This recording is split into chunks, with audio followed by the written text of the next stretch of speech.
Estar con ustedes, compartir la palabra de Dios, poderles enseñar, y quiera Dios que hoy de verdad Él nos hable.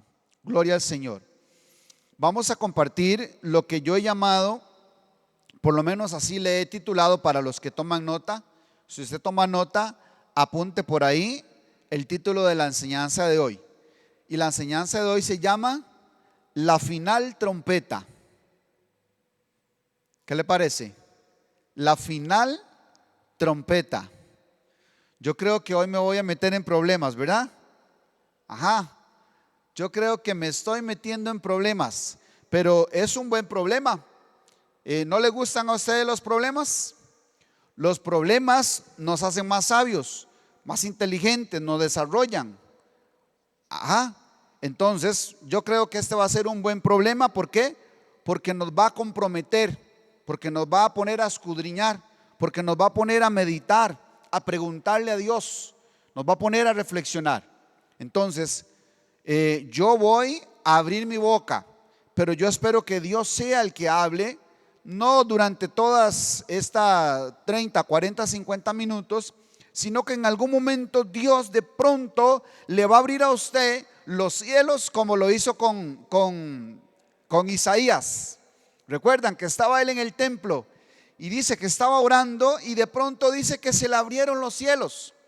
Y dice: y mis ojos vieron al rey sentado en su trono. Y entonces yo dije: ay de mí, que soy hombre de labios inmundos, y mis ojos han visto al rey.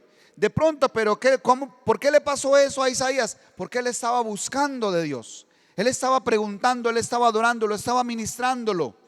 Y de pronto Dios se le reveló, se le manifestó. Eso puede pasar con usted. Si usted tiene hambre y sed de justicia, usted será saciado. Amén. Por eso es que quiero poner acá algunos versículos, algunos textos y un poquito de lo que quizás Dios me haya enseñado. Vamos a ir a la Biblia, al libro de Primera de Corintios capítulo 15.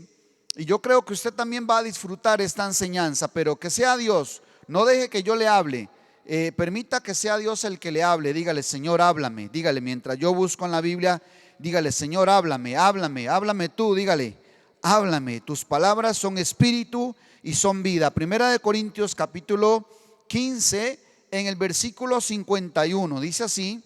Primera de Corintios 15, 51. Vamos a ver, dice: he aquí, dice, este es el apóstol Pablo, dice: he aquí os digo un misterio. Ahí hay una palabra importante que quiero que la recordemos para hablar algo de ella dentro de un momento, y es misterio. Diga conmigo: misterio. Diga más fuerte: misterio. Ok, entonces lo que Pablo va a decir es un misterio. Dice: he aquí os digo un misterio.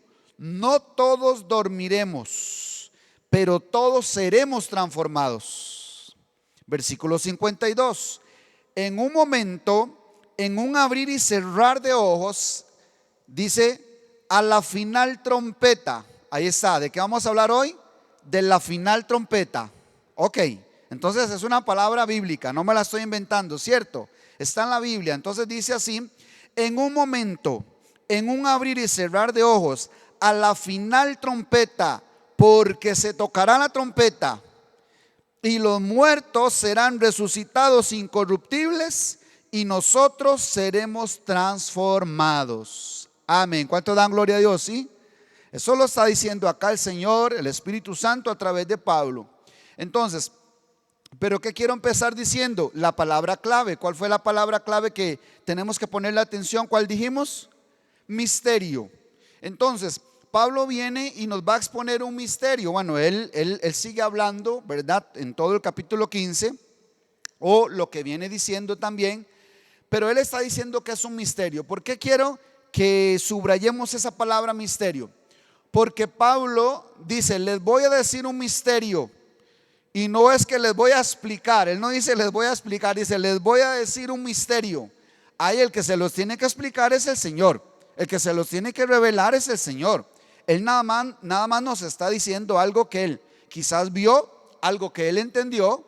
Puede ser que ni siquiera lo entienda a ciencia cierta o totalmente, pero él algo entendió y nos lo está comunicando.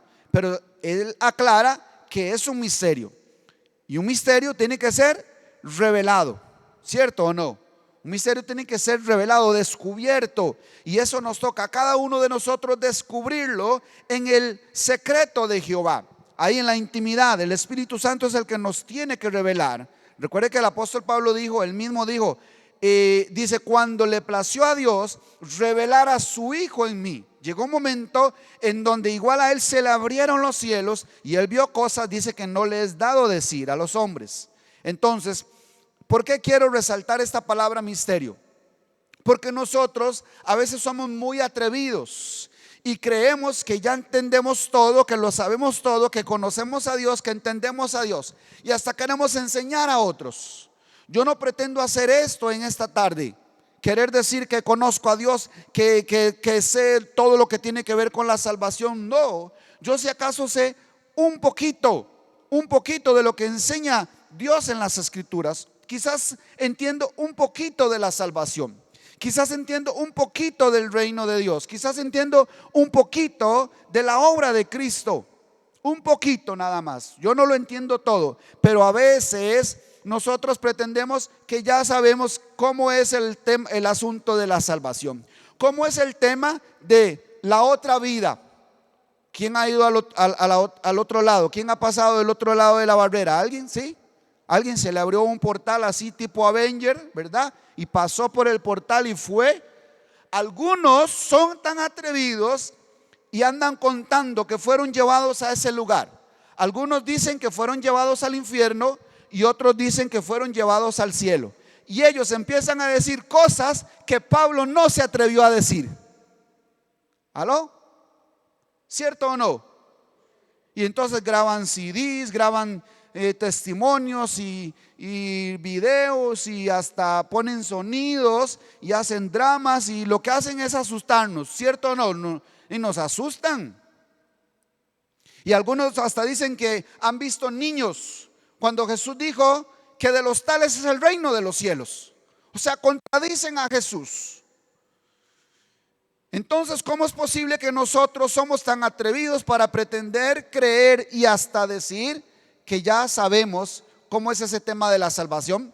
¿Cómo es el tema del infierno? ¿Cómo es el tema del cielo? ¿Cómo es el tema del Espíritu Santo de Dios? Y empezamos a hablar ahí disque teología. No, mi hermano. Primero, la Biblia dice que nosotros tenemos que estar más atentos para oír que para hablar. Dice que eso hace el sabio, más atento para oír que para hablar. Dice que el que habla, que hable conforme a las palabras que Dios da. Porque esto es muy serio. Yo les dije que esto era un tema de vida o muerte. Así que tengamos cuidado cada vez que vayamos a hablar. Si alguien nos hace una pregunta, no digamos, sí, yo lo sé, sí, yo lo entiendo. No. Te voy a decir, te voy a responder un poquito de lo que yo entiendo de eso. Y si no sabe y si no entiende, no diga nada. Diga, yo no sé. ¿Acaso que yo tengo que saberlo todo? Usted no tiene que tener todas las respuestas de la Biblia. Así que no seamos tan arrogantes, tan orgullosos, tan presuntuosos y atrevidos a pretender que ya yo conozco los temas, las doctrinas de la Biblia. Entonces, mucho cuidado. Eso era solo un paréntesis de la palabra misterio. Así que tengamos cuidado, mis hermanos. Pero, ¿qué es lo que vamos a hablar hoy? Voy a empezar con una pregunta. Ahí decía en el versículo 52, dice, en un momento, en un abrir y cerrar de ojos, o sea, así, en un chasquido de dedos, y luego dice, a la final trompeta, dice el apóstol Pablo, porque se tocará la trompeta y los muertos serán resucitados incorruptibles y nosotros seremos transformados. Pregunta, vamos a ver, prepárese. Usted sabe que a mí me gusta hacer preguntas. Me gusta hacer quiz acá en medio de la congregación. Pregunta, ¿a qué se refiere Pablo con la final trompeta? ¿A cuál final trompeta se está refiriendo Pablo? ¿Alguien ahí que lee la Biblia? ¿Algún cristiano hay acá? ¿A cuál final trompeta se está refiriendo el apóstol Pablo? Bueno, ya ahora usted tiene más cuidado de hablar, ¿verdad? Y sí, con Con la pasada que me dio hace unos minutos, me hace preguntas y mi calladito más bonito. Bueno, seguramente a usted le pasará por la mente, dice, uy, es que se ha hablado de las 7 trompetas del Apocalipsis y entonces de ahí la última, seguro, ¿verdad? La número 7. Seguro Pablo se está refiriendo a esa trompeta. Bueno, déjeme decirle que no puede estar hablando de la trompeta ni de ninguna trompeta del Apocalipsis, porque Pablo aquí en 1 Corintios escribió esta carta alrededor del año 55 y el apóstol Juan escribió el Apocalipsis alrededor del año 90. O sea, Pablo no había escuchado nada de ninguna trompeta, ¿cierto o no? Entonces Pablo se está refiriendo a una trompeta, obviamente a la trompeta de Dios, ¿verdad? Pero él no está inspirado en Apocalipsis. Nosotros leemos el libro de Apocalipsis y empezamos ahí a creer que sabemos doctrina, que sabemos escatología. Pastores, que a mí cómo me gusta la escatología. Y si yo le pregunto y dígame una cosa, ¿qué es escatología? No me diga nada más de los eventos futuros, no, explíqueme la etimología, la raíz, las razones, el contenido, la base, el fundamento, todo, hábleme mucho, pero de lo que se refiere a la escatología, porque usted solo repite lo que oye, usted se pone a escuchar, bueno, usted no, perdón, este hermanito que le gusta mucho la escatología, este don Perico de los Palotes, le gusta mucho la escatología, dice, pero le ha gustado lo que hablan las personas que dicen que saben de escatología, o sea, de los eventos futuros. Uy, a mí me gusta eso, que cómo vendrá, que cuándo vendrá, y que las manifestaciones, y que aquel evento, y que el año, y que vea que se está cumpliendo. Entonces, nosotros empezamos a asociar todo el libro de Apocalipsis con eventos futuros, con eventos físicos, naturales, literales, y entonces por eso estamos esperando ver todas esas cosas literal, físicamente y naturalmente. Pero hoy puede ser que hoy Dios nos cambie un poquito el punto de vista, pero eso lo tiene que hacer Dios, no yo. Entonces, ya les dije que Pablo no se está refiriendo a ninguna trompeta del Apocalipsis. Vamos a ver a cuál trompeta se está refiriendo el apóstol Pablo. Para empezar, ¿qué simbolizan las trompetas? Cuando la Biblia, porque no solo aquí aparece la palabra trompeta en 1 Corintios, no solo aparece en Apocalipsis, desde el libro del Éxodo, del Levítico, Deuteronomio, Jueces, en Samuel, en Crónicas, en Reyes, en todo el Antiguo Testamento aparecen las trompetas. Y podemos ver algunos simbolismos, algunas enseñanzas, algo que Dios nos quiere hablar a través de este instrumento, porque las trompetas son un instrumento. Por ejemplo, en el Antiguo Testamento nos hablan de por lo menos 4 cosas, voy a citar, cuando se habla de las trompetas. ¿Para qué se usaban y qué hacían las trompetas? Bueno, una de las cosas que hacían las trompetas era una convocación. Y entonces convocaréis a todo el pueblo, dice, el día de la expiación, en el mes 7, en el día 10, por ejemplo. Entonces viene y es específico y dice, y darán sonido de trompeta para convocar a las fiestas solemnes. Entonces, en el Antiguo Testamento, en Israel, sonaban la trompeta para convocar a todo el pueblo para celebrar sus fiestas solemnes. Y entonces sonaba el trompetazo. Y escuchaban ellos y se reunía todo el pueblo para celebrar el día de la expiación, el día de los tabernáculos, etc. Entonces la trompeta se usaba por medio o para una convocación. Era uno de los sentidos que tenían las trompetas en el Antiguo Testamento. También era un anuncio, también se usaba para anunciar, ¿verdad? Ahora, algo importante se me olvidó decirles en el tema de la convocación en el Antiguo Testamento, y es que eso nos habla de congregarse. Entonces, cuando nosotros le decimos, hermano, la próxima semana, por ejemplo, hay un evento para hombres, el próximo jueves a las 7 de la noche, jueves 10 de noviembre, hay un evento para hombres. ¿Qué es eso? Está sonando la trompeta. Es para que los hombres nos hagamos presentes, y se le dice, y traiga un invitado. Vaya, invita a una persona que no tenga a Cristo en su corazón, tráigalo. Entonces eso es una convocación que se está haciendo y eso es para congregarse. Ya tenemos un anuncio de trompeta para todos los fines de semana. Por eso es que no hay que estarles anunciando o sí hay que estar sonando la trompeta todas las semanas, cuando ya usted sabe que ese sonido de trompeta es para que vengamos, ya sea el sábado o ya sea el domingo, o si es un día entre semana. Entonces, eso nos habla de congregarse. Cada vez que nosotros damos un anuncio, cada vez que convocamos, es como un sonido de trompeta, como lo hacían en el Antiguo Testamento. También le decía que, número 2, el sonido de la trompeta nos hablaba de un anuncio. Por ejemplo, cuando se anunciaba la llegada del rey. Ustedes han visto quizás en las películas, ¿verdad? Que cuando viene el rey, todo el mundo se pone firme y empiezan a sonar las trompetas ahí, y de pronto le abren paso porque viene el rey. Entonces eso se usa en términos de realeza, en términos de reinado, cuando viene entrando el rey. Se podría decir que Juan el Bautista estaba haciendo las veces de una trompeta. Estaba anunciando la venida del rey cuando decía: arrepentíos porque el reino de los cielos se ha acercado. Entonces estaba anunciando la venida del rey. Eso es lo que hacían en aquel entonces cuando venía el rey, o cuando se daba un decreto, también se sonaban las trompetas y dice: este es el nuevo decreto del rey, esta es la ley. Y eso nos habla también a nosotros de la predicación. Hoy día la predicación es un sonido de trompeta, porque estamos preparando la llegada del rey, estamos anunciando los decretos del rey, las leyes del rey, los mandamientos del rey. ¿Qué estoy haciendo yo en este momento?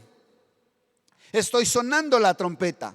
En este momento yo estoy haciendo las veces de una trompeta, o si se pudiera decir, soy una trompeta en este momento, porque estoy anunciando la venida del rey, porque estoy anunciando los decretos del rey, porque estoy anunciando la ley que quiere venir a nuestros corazones para reinar. Entonces, número 2, se usaba como un anuncio también. Las trompetas, número 3, también se usaban como júbilo. En medio de la alabanza, en medio de la celebración, se usaban también las trompetas. Y curiosamente, mientras yo leía en el Antiguo Testamento, la tocaban los sacerdotes. Los levitas llevaban los otros instrumentos, los otros artefactos del templo, etcétera, pero los que tocaban la trompeta eran los sacerdotes. ¿Qué dice la Biblia que somos nosotros ahora? Somos reyes y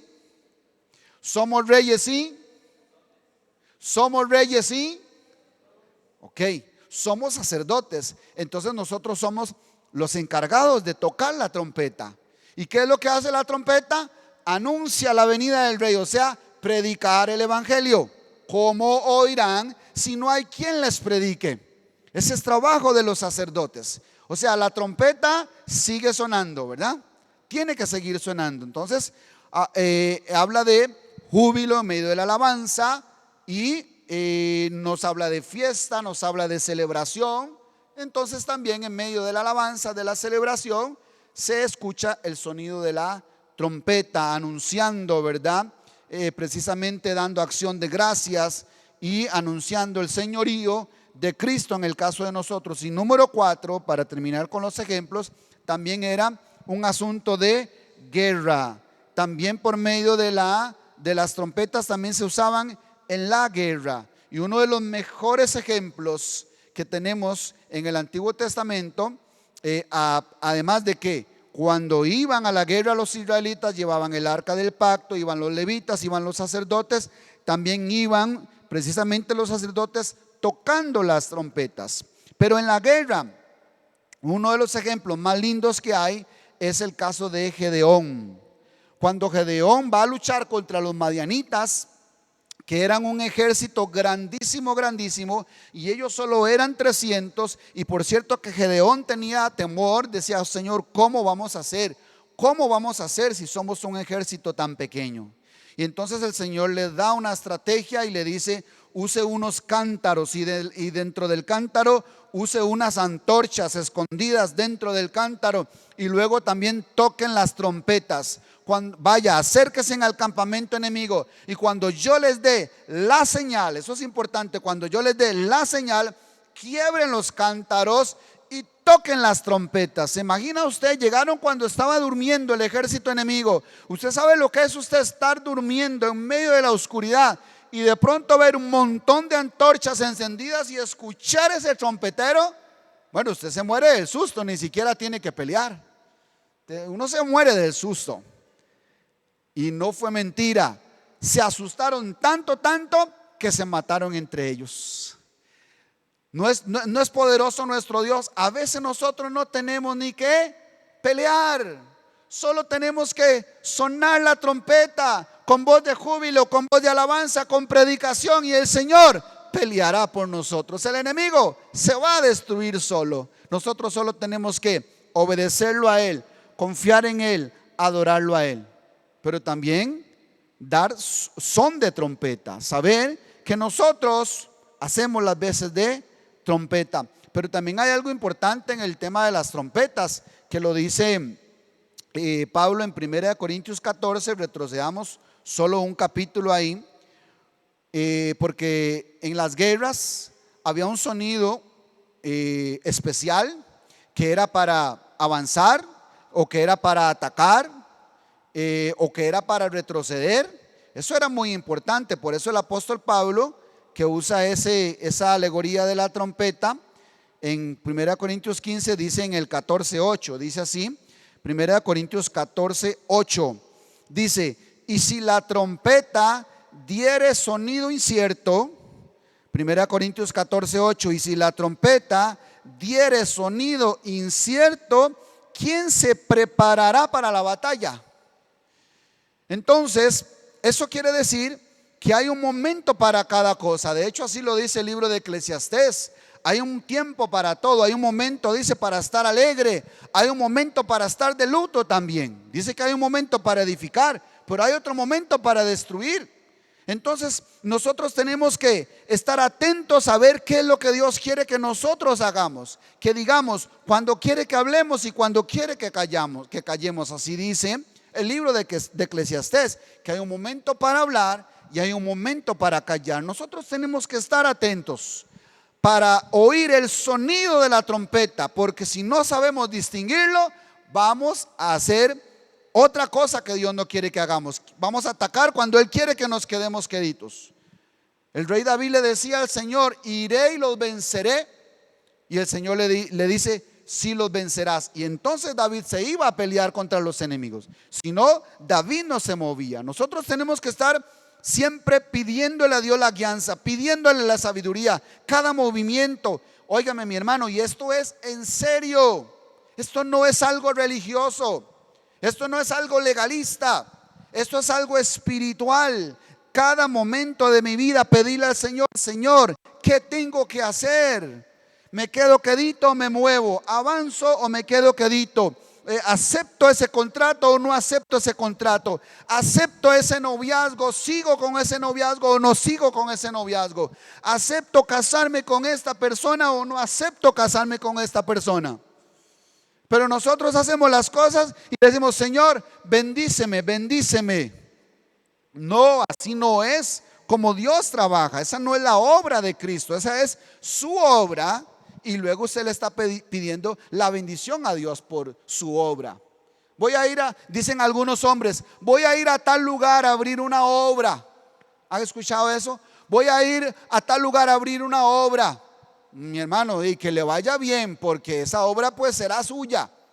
O si Dios lo manda, pues sí es la obra de Dios. Pero no soy yo el que tengo que ir a abrir una obra. Si Dios quiere, me envía a abrir una obra. Y entonces ahí estará Él. Porque si no, me voy a encontrar solo.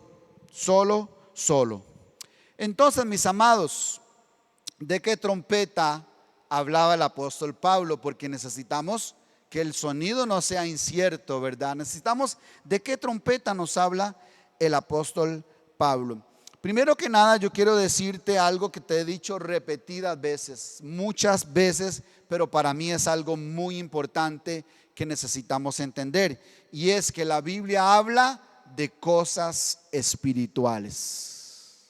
Eso tiene que quedar muy claro, y yo se los digo de la siguiente manera: la Biblia es un libro espiritual que me habla de cosas espirituales, porque Dios es espíritu. Si yo no entiendo eso, yo voy a estar viendo en la Biblia otras cosas. Voy a pensar que Dios habla de caballos, de relámpagos naturales, de inundaciones naturales, de guerras naturales. Yo voy a ver cosas naturales si no entiendo que la Biblia me habla de cosas espirituales. Ciertamente usa ejemplos e historias naturales. Claro que sí, porque el Señor dice: he aquí el reino de Dios es semejante a un hombre que tenía 2 hijos. Y entonces de pronto relata la historia de ese hombre que tenía 2 hijos. Pero lo que está queriendo es revelar el misterio del reino de los cielos, que precisamente ese hijo que se aleja es aquel hijo de Dios, es aquel cristiano que se aleja también de Dios, pero no que se va de la iglesia literal y físicamente. Es que en su corazón se fue a visitar una ciudad muy lejana y se fue a pecar y estaba hambriento, y de pronto lo importante y lo bueno sería que vuelva en sí. O sea, que se vuelva a Dios, que reconozca su pecado, que reconozca su error, que reconozca su falta, que reconozca que está seco, que está frío, que está apartado de Dios, pero no que no está asistiendo a la congregación, sino que en su corazón se apartó de Dios, que está lejos de Dios, se fue a una ciudad muy lejana, pero es aquí en el corazón, porque Él me está tratando de revelar lo que es su reino, pero su reino es aquí en mi corazón. Por ejemplo, ¿verdad? Solo les digo ese ejemplo de esa parábola, pero todas las historias, todos los eventos, todos los personajes, todos me hablan de la misma cosa. Me está hablando de cosas espirituales, me está hablando de su obra, me está hablando de Cristo. Y es más, si yo pudiera decirlo de esta manera y que le ayudara, entonces tómelo de la siguiente manera: la Biblia narra la historia de mi vida. Voy a repetírselo: la Biblia narra la historia de mi vida. De lo que está hablando aquí es de mi vida, de mi salvación, de mi Cristo, de mi Señor, de lo que me podría pasar o de lo que no me podría pasar. Es más, de lo que me está pasando aquí habla, de lo que yo hago. Porque nosotros muchas veces decimos: qué bárbaro el pueblo de Israel, una y otra vez, una y otra vez. Lo que leyó nuestro pastor ahora hace un momento en los Salmos, ¿de qué cree que estaba hablando? De lo que pasa en mi corazón muchas veces también. La Biblia narra la historia de mi vida. Si yo fuera usted, yo me compraría mi propia Biblia, porque hasta eso hemos dejado ya de hacer los cristianos. Ya hay muchos cristianos que no tienen Biblia, porque como ahí me la ponen en la congregación, me la ponen en la pantalla y dicen: me salvé, no tengo que comprar Biblia. No, fatal error. Cada cristiano tiene que tener su propia Biblia. Cada hijo de Dios tiene que tener su propia Biblia, y ni siquiera la Biblia de la familia. No, su propia Biblia, como si fuera un soldado con su propia espada. Nosotros los que jugamos bola, bueno, pateamos la bola. ¿Acaso que usted dice: ay, estos son los tacos de la familia? ¿Existe eso? A ver, futbolistas, de los convocados, ¿usted dice eso en algún momento? ¿Estos son los tacos de la familia? No, al contrario, usted dice: tengo que comprarme mis propios tacos. Cada jugador tiene sus propios tacos. Entonces, si cada jugador tiene sus propios tacos, ¿cómo no va a tener cada cristiano su propia Biblia? Y va un soldado y le dice: mira, cuando estés cansado me prestas tu espada para yo ir a pelear también. Ahí la compartimos, la espada, entre los dos. No, en cualquier momento muere uno de los dos, el que agarren sin espada en ese momento. Entonces, valga el comercial, que no lo agarre el diablo a usted sin espada, porque le puede volar la cabeza.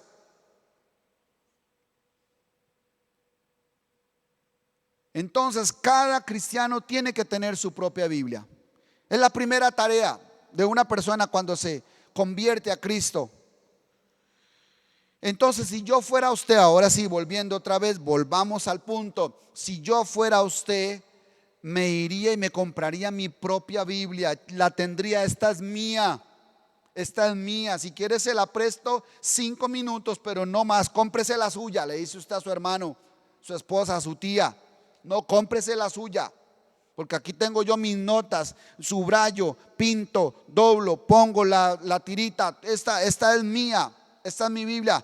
Y entonces cuando usted tenga su propia Biblia, yo voy y empiezo a leerla, a escudriñarla, entendiendo que ella narra la historia de mi vida, que está hablando de mí.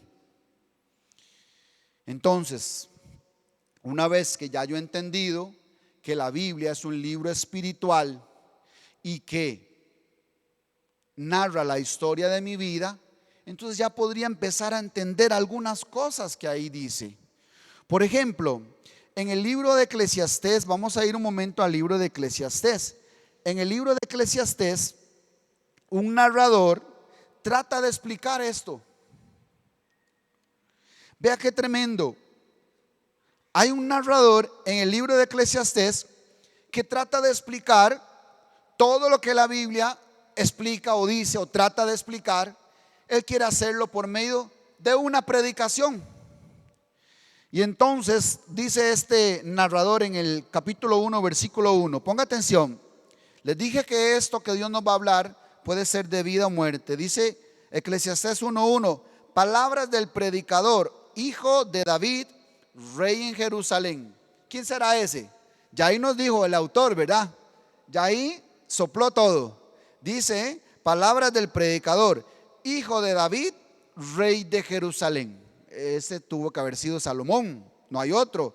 Pero brinquemos al versículo 12 y 13. Dice, yo el predicador fui rey sobre Israel en Jerusalén. Versículo 13, y di mi corazón. Ese es el importante, ese es el que tenemos nosotros, que a esos que les gusta atesorar versículos, este es el suyo. Y di mi corazón a inquirir y a buscar con sabiduría sobre todo lo que se hace debajo del cielo. Todo lo que pasa a mi alrededor. Dice, yo me propuse en mi corazón empezar a poner atención a todo lo que pasa. ¿Por qué veo ahí una pareja? ¿Por qué veo ahí una persona sola? ¿Por qué veo a uno grande, a uno pequeño? ¿Por qué veo que uno se sienta atrás y otro adelante? ¿Por qué veo a uno contento y a otro triste? ¿Por qué veo a uno que viste así? Todo. Él le ponía atención. Porque veo que uno llega antes que empiece la reunión y otro llega después que empezó. Él le ponía atención a todo eso. Porque veo que cuando van a recoger las ofrendas, uno se levanta y se va para el baño y otro más bien está esperando que pase la canasta de las ofrendas. El predicador dice, yo di mi corazón a poner atención a todo lo que pasa debajo del cielo y debajo del sol. A inquirir, dice mi corazón, dice, di mi corazón a inquirir y a buscar con sabiduría sobre todo lo que se hace debajo del cielo. Este penoso trabajo dio Dios a los hijos de los hombres para que se ocupen en él. Ahora brinquemos al último capítulo, capítulo 12, versículo 9 del libro de Eclesiastés. Dice, Eclesiastés 12:9 dice, y cuanto más sabio fue el predicador, tanto más enseñó sabiduría al pueblo e hizo escuchar, e hizo escudriñar y compuso muchos ¿qué? Y compuso muchos proverbios. Aquí mi Biblia dice y compuso muchos Eclesiastés. Yo dije, wow, no había visto nunca eso. Y compuso muchos Eclesiastés. Bueno, eso es lo que quiere decir, compuso muchos proverbios. Porque ¿qué quiere decir Eclesiastés? Eclesiastés quiere decir un proverbio, un sermón, una reflexión. Y es lo que precisamente tratamos de hacer las personas que nos subimos a esta tarima. Cada sábado, cada domingo, cada jueves, cada día de reunión. Eso es lo que queremos hacer. Un proverbio, una enseñanza, una reflexión, un sermón que haga que esos corazones se vuelvan a Dios, que abran ese corazón y empiecen a inquirir en lo que está pasando debajo del cielo. Y más aún, no lo que está pasando afuera, lo que está pasando en mi corazón, en mi vida. O sea, en otras palabras, hagamos un alto en el camino. Tenemos que estarlo haciendo constantemente. Hagamos un alto en el camino. Usted ve algo que sucedió alrededor suyo, tal vez diferente a lo que sucedió ayer. Haga un alto en el camino, reflexione en eso. ¿Qué quiere enseñarme Dios a través de ese cuadro que está sucediendo a mi alrededor?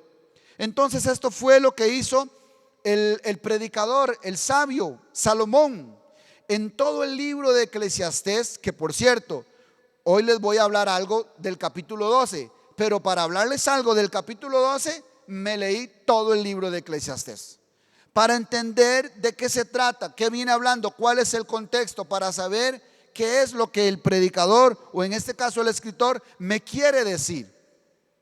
Y entonces eso es lo que él hace en todos los 12 capítulos. Hace una reflexión de la vida, una reflexión de lo que es el hombre, del paso del hombre por este mundo, por esta vida, por esta carrera. Y como algunos son sabios y otros son necios, dice. Pero una cosa sí vi, que a los dos al final les acontece lo mismo. O sea, que les llega la final trompeta a todos. Pero ahora sí, reflexionemos un poquito en el libro de Eclesiastés. Vamos a leer del versículo 1 al versículo 7. Les leo así. Eclesiastés 12:1 dice: acuérdate de tu Creador en los días de tu juventud, antes que vengan los días malos y lleguen los años de los cuales digas: no tengo en ellos contentamiento. Versículo 2: antes que se oscurezca el sol y la luz y la luna y las estrellas, y vuelvan las nubes tras la lluvia, cuando temblarán los guardas de la casa y se encorvarán los hombres fuertes, y cesarán las muelas porque han disminuido, y se oscurecerán los que miran por las ventanas, y las puertas de afuera se cerrarán por lo bajo del ruido de la muela, cuando se levantará a la voz del ave, y todas las hijas del canto serán abatidas, cuando también temerán de lo que es alto, y habrá terrores en el camino, y florecerá el almendro, y la langosta será una carga, y se perderá el apetito, porque el hombre va a su morada eterna, y los endechadores andarán alrededor por las calles. Versículo 6: antes que la cadena de plata se quiebre y se rompa el cuenco de oro, y el cántaro se quiebre junto a la fuente, y la rueda sea rota sobre el pozo, y el polvo vuelva a la tierra como era, y el espíritu vuelva a Dios que lo dio. En ese final está diciendo de qué está hablando. ¿De qué está hablando? Está hablando de la muerte de un hombre. O sea, está hablando de que le llegó el día final, le llegó el último de sus días. O sea que lo llamaron a cuentas como aquel hombre necio que acaparó mucho, tuvo una cosecha grande, trabajó toda su vida por los bienes materiales y estaba contento y dijo: alma mía, reposa porque muchos bienes tienes. Pero de pronto oyó una voz del cielo que le dijo: necio, esta noche vienen por tu alma, y lo que has provisto, ¿para quién será? Así es todo aquel que es rico para con las cosas de este mundo, pero no es rico para con Dios. Entonces, mis amados, imaginémonos por un momento, porque cuando nosotros, yo no sé si usted había leído estos versículos, yo no sé si había leído el libro de Eclesiastés, no sé si sabía que existía un libro que se llamaba Eclesiastés, si lo ha leído, si ha meditado, si ha escudriñado, si ha inquirido en lo que ahí dice.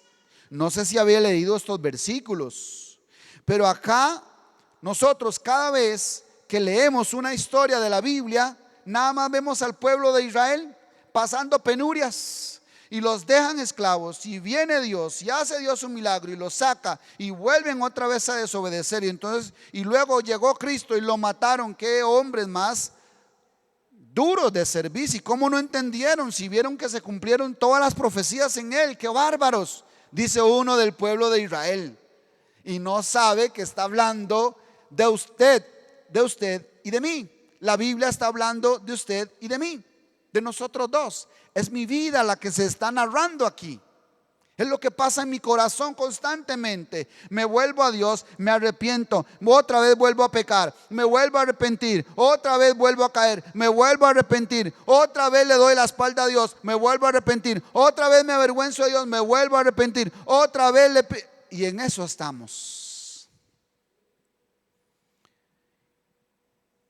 La Biblia habla de la historia de mi vida. Entonces, por ejemplo, si nosotros vemos acá en el libro de Eclesiastés capítulo 12 del 1 al 7, que fue los que leí, y si nos imaginamos por un momento lo que está pasando en esto que él está narrando, porque él lo hace por medio de una narración, pero él me quiere enviar un mensaje, él me quiere dar un mensaje, porque solo los que tienen hambre y sed de justicia van a descubrir y a descifrar el mensaje. Solo las ovejas oyen su voz y le siguen. Entonces el narrador dice, por ejemplo, número 1 dice: cuando se oscurezca el sol y la luna y las estrellas, dice acá, acuérdate de tu creador antes que se oscurezca el sol y la luna y las estrellas. Entonces todo el mundo está esperando, uy, sí, lo que dijo el apóstol Pedro: vendrán días en donde se enrollará el cielo como un pergamino y el sol se oscurecerá y la luna se convertirá en sangre.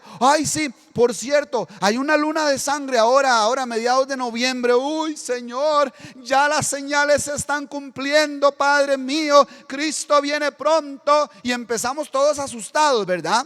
Porque viene una luna de sangre, un eclipse lunar.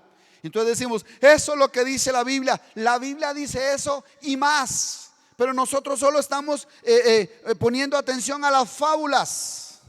La Biblia está hablando de su vida, no está hablando de esa luna que se va a seguir poniendo roja cada vez que quiera. Cada vez que se le atraviesa el sol a la luna y la luna al sol, van a haber eclipses. No es un ciclo, no están dando vueltas constantemente. Entonces cada tanto de tiempo va a estar sucediendo eso.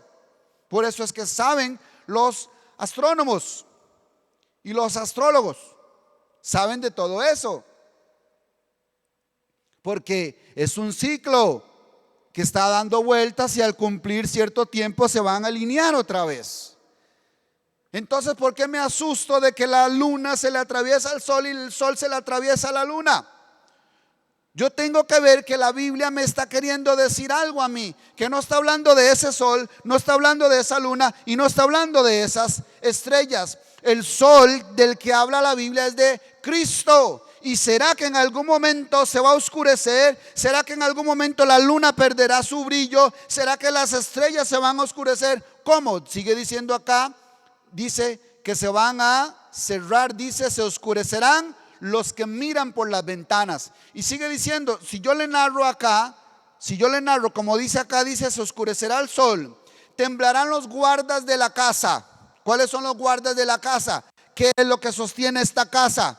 Esta casa llamada Alex, ¿qué es lo que lo sostiene? Son los pies precisamente. Pero llegará un momento en donde estos pies empezarán a debilitarse, empezarán a temblar y ya no van a poder sostener esa casa.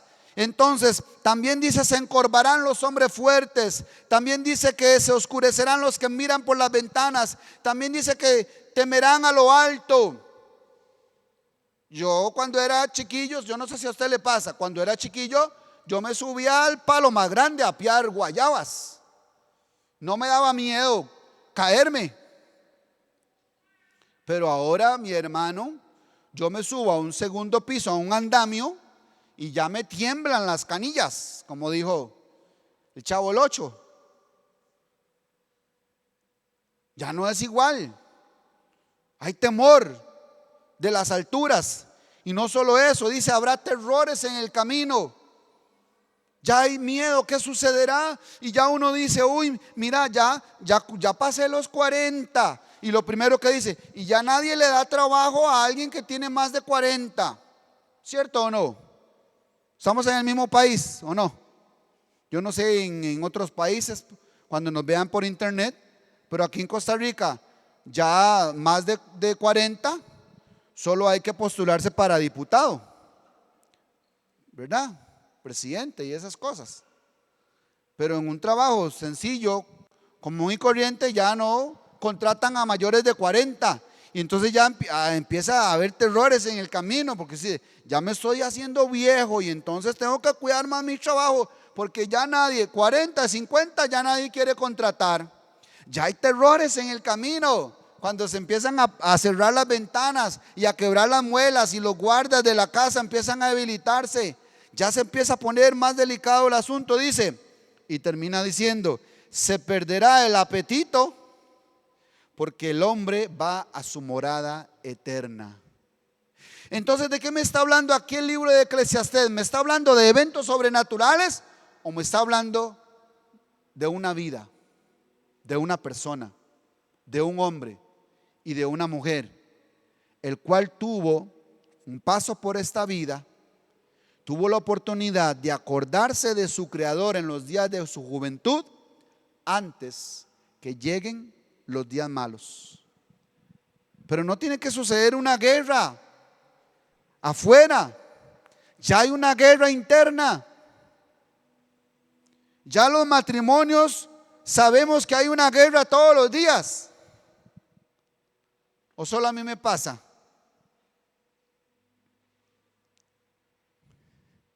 ¿Qué es lo contrario a la guerra? Paz. Entonces por eso yo le digo a mi esposa, llevemos la fiesta en paz. Hoy no quiero pelear.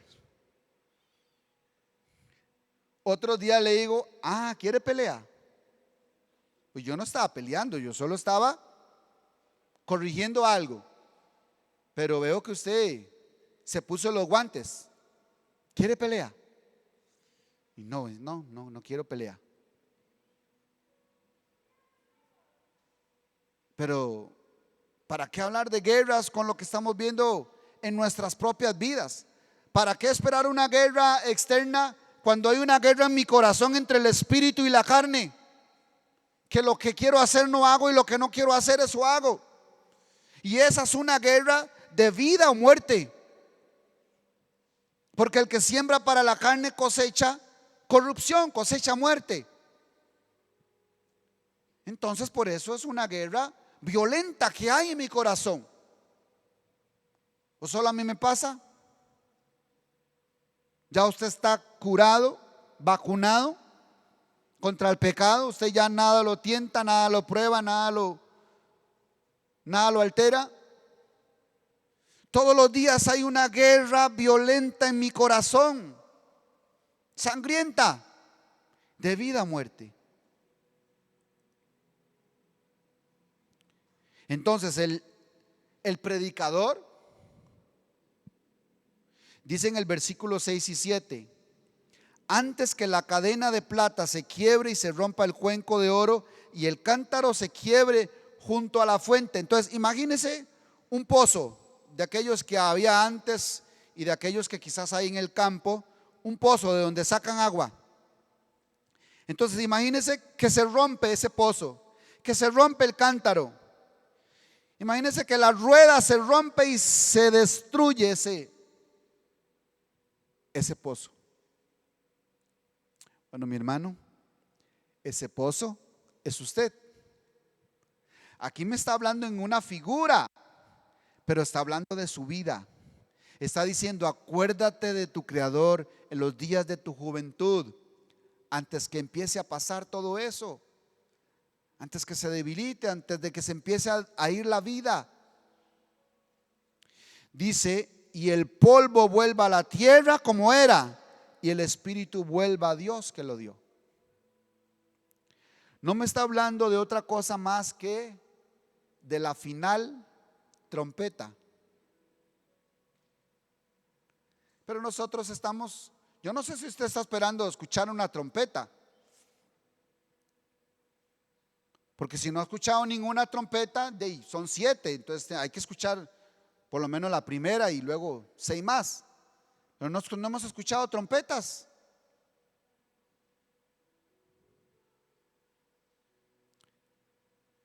¿Qué tiene que ver esto con nosotros? Esto que nos dice acá el predicador, ¿qué tiene que ver con nosotros? Todo. Dice, pastor, ¿y eso qué tiene que ver conmigo? Todo. Porque la Biblia habla de mi salvación. Dios siempre ha estado sonando su trompeta. Siempre, toda la vida. Algunos dicen, ay, sí, yo he escuchado desde que nací, prácticamente, arrepiéntete, Cristo viene, arrepiéntete. Sí, mi hermano, esa es una trompeta, predicándote, anunciándote. Por ejemplo, lo hemos visto las trompetas a través de las guerras. ¿Qué es una guerra? Claro, como no es conmigo, es allá contra Siria y Kuwait. Listo. No, eso me está enviando un mensaje. Alto, pare, reflexione. ¿Qué tiene que ver eso con usted? Es Dios anunciando su salvación, su redención. A través de pestes, también han habido guerras, han habido pestes, pero a través de toda la historia. Esto es a través de toda la historia. Esto no es ahora. A través de pestes, pero igual, como no es conmigo, como a mí no me ha tocado, esos allá en África, viene el ébola, ay, pobrecitos los africanos. Vino el coronavirus, ay, empezó en China, uy, igual que la otra vez seguro, con el H1N1, que solo eran los chinos con tapabocas, con mascarillas, ay, pobrecitos los chinos. No, espérese, 2 meses después y en todo el planeta. Así de fácil se propagó el virus. Ay, ahora sí ya me preocupó porque ya ahora sí me llegó a mí. ¿Qué me estará queriendo decir Dios?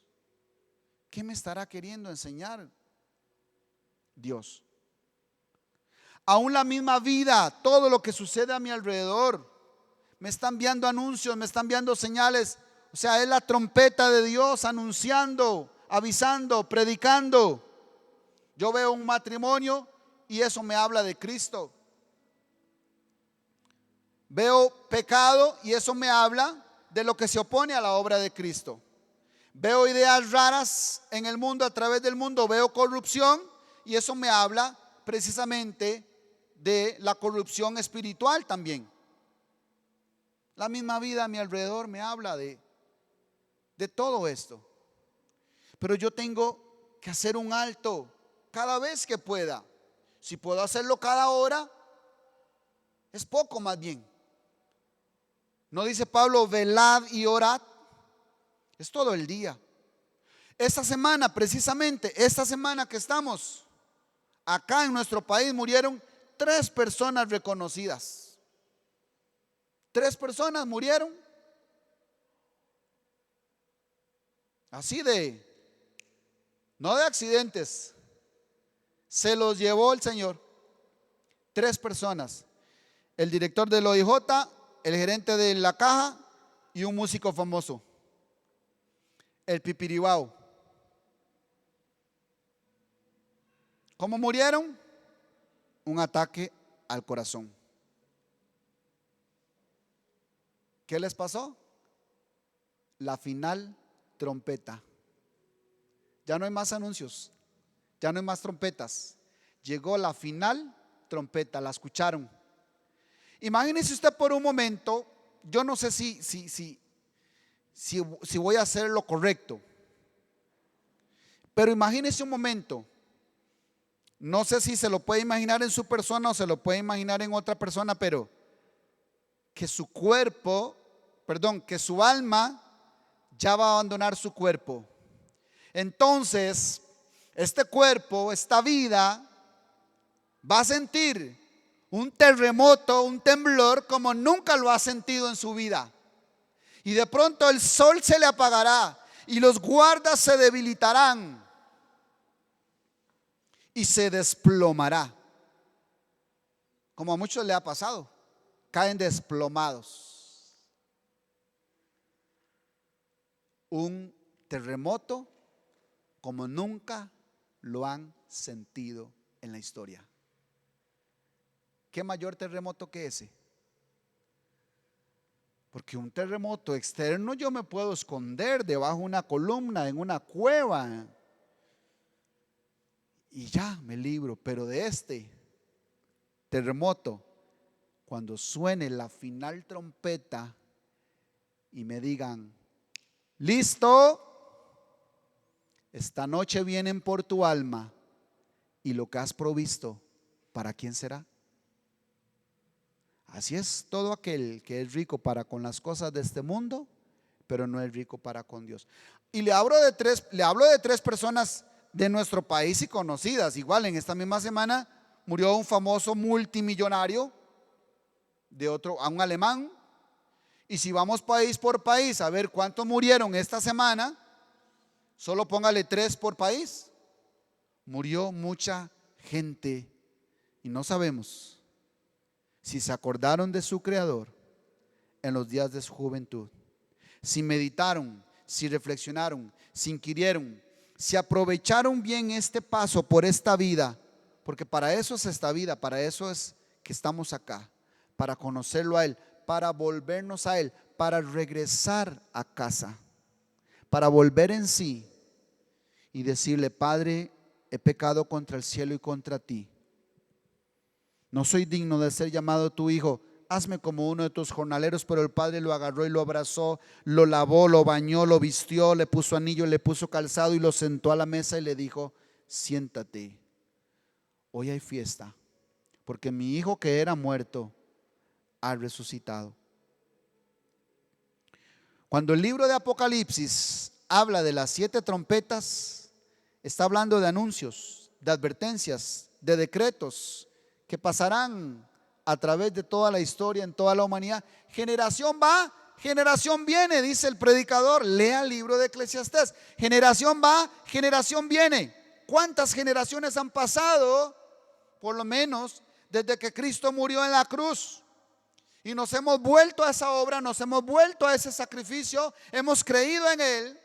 Bueno, pero le cuento por lo menos que generaciones han pasado, generación va, generación viene, pero nos volvemos a Dios cada generación. Por cierto, Apocalipsis, las 7 trompetas habla de anuncios, advertencias, decretos, pero, por cierto, la 7ª trompeta, si usted va y lo lee en Apocalipsis, la 7ª trompeta habla de cuando el Señor recibe todos los reinos y reina por los siglos. O sea, que es el final de todo. Por eso es la final trompeta. ¿Será que estamos listos para escuchar la final trompeta? Cierre sus ojos así como está sentado. Cierre sus ojos.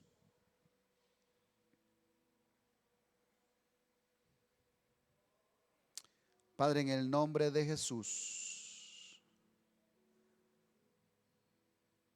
que tu palabra, Señor, caiga sobre terreno fértil, Dios. Que el corazón de mi hermano y de mi hermana se les haya abierto como a Isaías el cielo, que no es un cielo literal, es un cielo en su corazón, para que de ahí descienda la lluvia y descienda el Espíritu sobre mi hermano y mi hermana.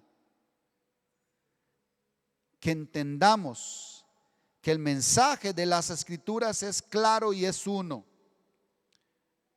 Tú nos estás llamando desde el Génesis hasta el Apocalipsis porque quieres salvarnos.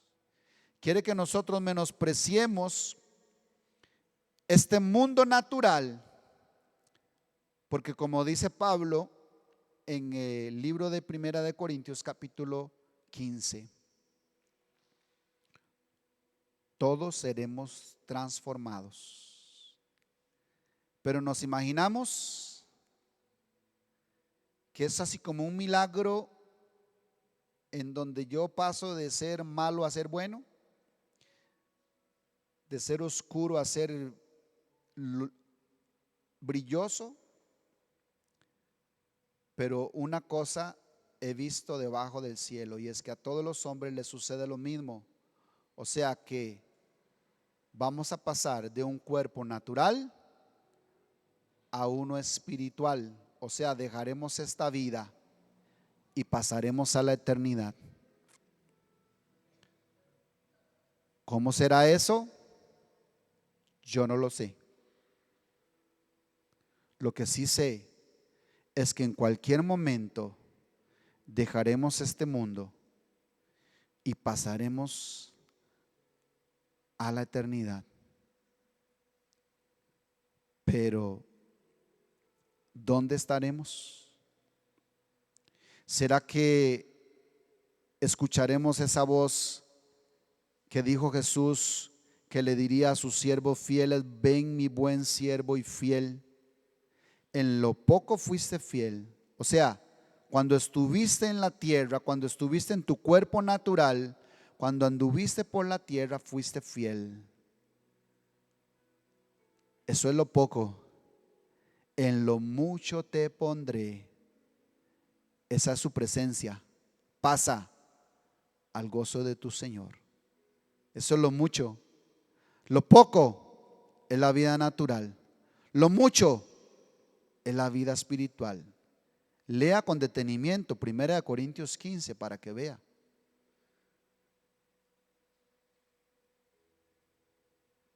Es un misterio, dice Pablo.